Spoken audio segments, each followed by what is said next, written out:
Tired of dealing with annoying flies, fruit flies, and gnats in your home? The Zevo Flying Insect Trap is your ultimate solution. Don't wait. Check out the link in the video description now to get your Zevo Flying Insect Trap on Amazon and enjoy a bug-free home today.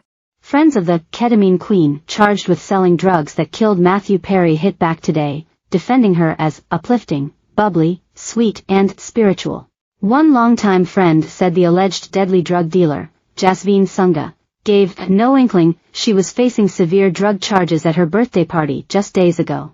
And another buddy suggested Perry was at fault, telling DailyMail.com that, at the end of the day, nobody's forcing anybody to do drugs. Prosecutors announced 18 charges against Sungha, 41, on Thursday, along with 2 doctors who allegedly supplied Perry ketamine illegally, a middleman who trafficked it, and Perry's assistant who injected him with the tranquilizing drug the day he died. Sungha pleaded not guilty in a Los Angeles federal court today, and was jailed awaiting trial. Interior designer Clancy Carter, who has been friends with Sungha since 2008, told DailyMail.com that she was surprised her friend would get mixed up in large-scale drug dealing, as she came from a rich family who supported her. She's always in the nicest designer clothes. She has a family that takes care of her, the Orange County mother of 3 said. She has never been the type of person who needed money. She has property in the UK. She's always traveling and doing fun things with her family. I would never guess she would do something like this at all. But if they have evidence connected directly to her, I'm completely shocked. She described Sungha as uplifting, bubbly and sweet and spiritual, but added, either way someone innocent died, someone who needed proper attention and care. So it's concerning for sure. According to an indictment filed Thursday, drug runner Eric Fleming texted Perry's assistant Kenny Iwamasa on October 11 last year, telling him that Sungha only deals with high-end and celebs when supplying drugs. Prosecutors then detailed sales of 50 vials of liquid ketamine Sungha allegedly sold to Perry via his assistant. Carter told DailyMail.com that her friend did indeed mix with high society in Hollywood, working in marketing and event planning for the rich and famous, and had been to past Golden Globes and Oscars ceremonies with Carter. She knows a lot of people in the industry, Carter said. Her and I have been to the Golden Globes and the Oscars.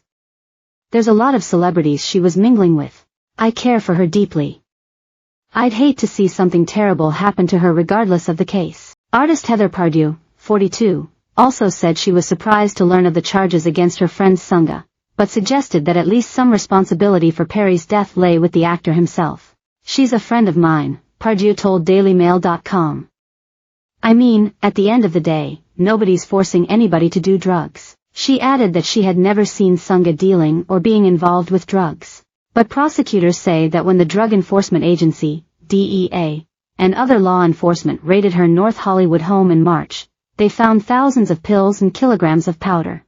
During the search, law enforcement seized significant quantities of illegal drugs, including approximately 1,978 grams of orange pills that field tested positive for methamphetamine, 79 bottles containing a clear liquid that field tested positive for ketamine, and various other suspect narcotics, DEA agent Tyler Abrego wrote in a March 20 criminal complaint.